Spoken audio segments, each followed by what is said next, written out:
Gary Yourofsky. Today we're going to talk about the world's forgotten victims, animals. I am not here to be your enemy. I am not trying to take you away from your religion. The golden rule states, do unto others as you would have done unto yourself. Animals qualify as others.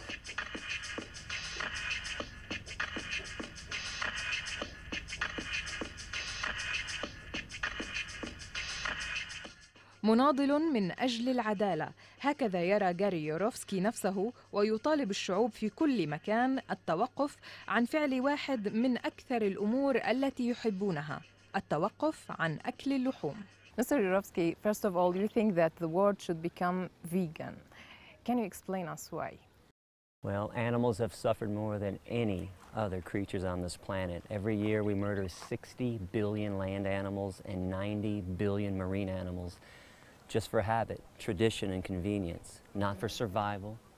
So all this pain and suffering, all this torture, we rape animals to impregnate them. We steal their babies from them. And then we separate families from each other, and we kill them to sell their flesh and skin. This is a mass murder of monumental proportions. And it has to stop, because when it comes to pain and suffering, they suffer just like you and me. What about the health issue here? There's a lot of proteins that we need from animals, products from meat, like calcium, like B12, that is very necessary to our body. Actually, all of our main diseases stem from meat, cheese, milk, and eggs. There are a lot of lies out there that meat is necessary for human survival. It's what's killing us. If you look around the world, too, at a poor society, I'm talking impoverished poor, they don't die from heart attacks and strokes and cancers. They die from lack of food, malnutrition, and dirty water. If you look at the wealthier societies, what do they die from? Heart attacks, strokes, cancers, diabetes, kidney problems, all stemming from animal protein, from cholesterol, from saturated fat, trans fatty acids, and from casein that's found in dairy products. The best source of calcium comes from the earth, comes from green leafy vegetables, or from nuts like almonds and cashews. And what about the B12? B12 grows in the soil. All the researchers just so that absolutely. we take it from and get it from animals much better than we get it from soya or hummus. Everybody on this planet needs to be concerned about B12. The only reason some animals have some trace, very trace amounts of B12, because they eat off the ground. So they're eating dirt when they're eating their food. The best source for us is to do the same thing. Take a carrot out of the ground, organic carrot, eat it directly. You're getting your B12. And we have enzymes in our mouth and in our intestines that naturally produce B12. There's a big myth from the meat, dairy, and egg industries. They're always putting out propaganda. What about protein? What about B12? You'll notice that nobody ever asks a question, what about cobalt? What about chromium? What about fluorine?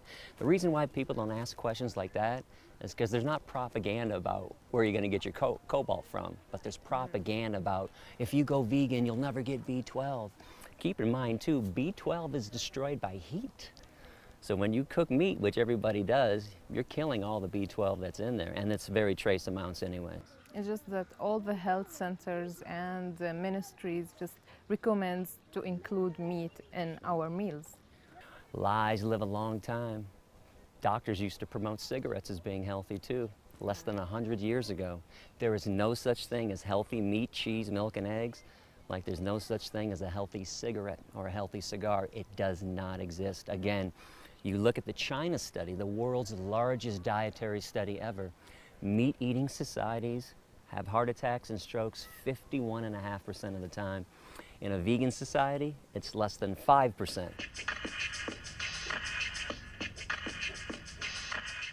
That's the human first job. We were hunters. Well, if you look back, we were gatherers before we became hunters. If you look at the evolutionary theory, hunting didn't come into play till the Ice Age hit and wiped out vegetation, and we turned to eating animals to survive. Now, I don't approve a survival scenario, but I understand the excuse. It's a pretty good excuse. There's nothing else to eat. But 99% of this planet right now is not doing it for survival. It's habit and tradition, and that's why it's become obscene and gluttonous and torturous. اعتقل يوروفسكي 13 مرة ومنع من دخول كندا وبريطانيا إثر اقتحامه مزرعة لحيوانات ذوي الفراء وتحريرهم من قبضانها، الأمر الذي أدخله قبضان السجن لنصف عام، كل هذا باسم حقوق الحيوان. منذ ذلك الحين لم يتوقف يوروفسكي عن التحدث عن النباتية في آلاف المحاضرات. واحدة من أشهر محاضراته تمت ترجمتها ل30 لغة تحت عنوان أفضل محاضرة ستسمعها في حياتك.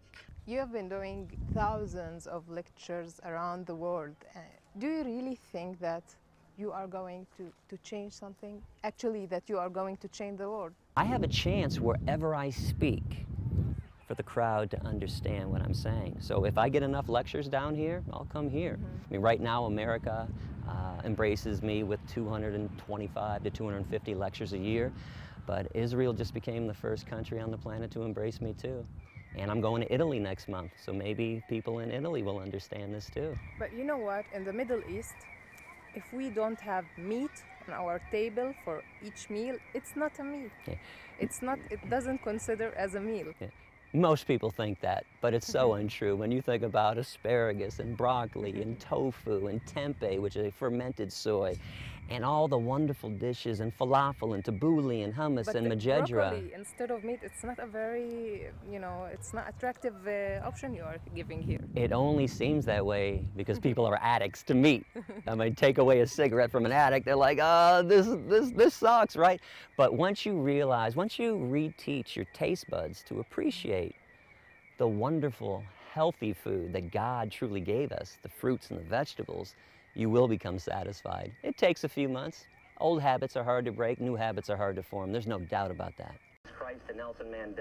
مع كل متحمس لمحاضرات يوروفسكي ستجدون اثنين ينتقدونها بشدة، ولكن وككل واعظ آخر حول العالم فإن التاريخ سيكون الشاهد الأكبر على مدى قدرته على إحداث التغيير. And you are the Nelson Mandela of the animal rights. Sure, he's one of my heroes. Dr. King, Malcolm X, This Rosa is how you Parks see fighting yourself? injustice. You know, I don't see myself as somebody to be worshipped or idolized. I'm just a very passionate person with a peaceful message, and if I can understand it, everybody should.